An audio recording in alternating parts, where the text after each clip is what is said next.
ازيكم عاملين ايه؟ النهارده هنعمل مع بعض السمك البلطي المشوي في البيت بطريقه سهله وبسيطه، وقشر البياض المقلي. يلا بينا نشوف هنعمل ايه مع بعض. هنجيب السمك بتاعنا البلطي ونغسله كويس جدا، ونبدا نعمل شرايط في الوش والظهر عشان ندخل التتبيله جواها، ده بيعزز الطعم وبيخليه طعمه احلى. هنجيب التتبيله بتاعتنا، هتكون عباره عن راس توم، معلقتين ملح، معلقه كمون، معلقه كزبره، معلقه شطه. وهنجيب فلفل اخضر حامي، لو مش حابين نقدر نستبدله بفلفل رومي، مفيش اي مشكله. وهنحط فلفل احمر، بيخلي التيست اعلى وبيدي لون جميل للتتبيله. هنجيب حوالي 3 ليمونات وربع كوبايه خل. دي التتبيله بتاعتنا. هناخد نص التتبيله وهنتبل بيها السمك بتاعنا، والنص التاني هنعمل بيه الدقه اللي هنطلع فيها السمك. بتكون نص التتبيله بتاعتنا عليها ميه وخل، وبنحطها على النار. دي بتبقى التتبيله اللي هنطلع فيها السمك بعد ما يتشوي في الفرن.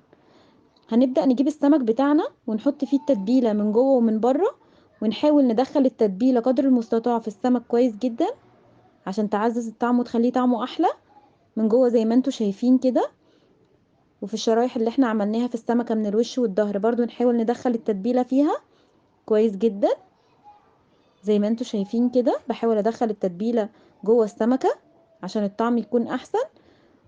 بعد كده بنجيب الردة بتاعتنا وبنغطي بيها السمكة من الوش ومن الظهر كويس جدا. في الوقت ده بنكون مسخنين الفرن بتاعنا على اعلى درجة حرارة، وبنكون نزلنا الصاجة اللي هنشوي عليها السمك تحت خالص. خلصنا السمك بتاعنا وعملناه في الردة كويس جدا من الوش والظهر، هنحطه في الفرن. وبعد ربع ساعة بنقلبه على الناحية التانية ونطلعه نحطه في التتبيلة اللي احنا اتكلمنا عنها.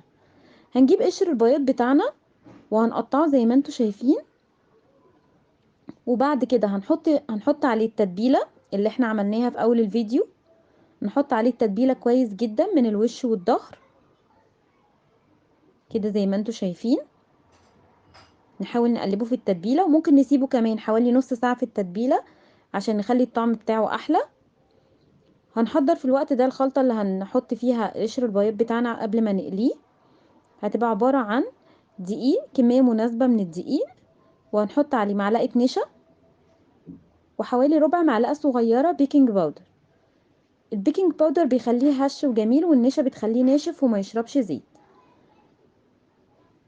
هنغطيه كويس من الوش ومن الظهر كويس جدا. بنكون مولعين الزيت بتاعنا. هنسخن الزيت وهنخليه على نار متوسطة، وهنقلي قشر البياض بتاعنا.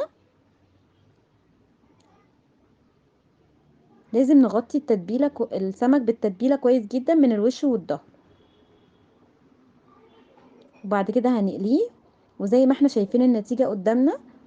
السمك البلطي بتاعنا المشوي زي ما احنا شايفين، وقشر البياض المقلي والرز والطحينة بتاعتنا. لو عايزين طريقة الرز وسلطة الطحينة استنوني في الفيديو الجاي.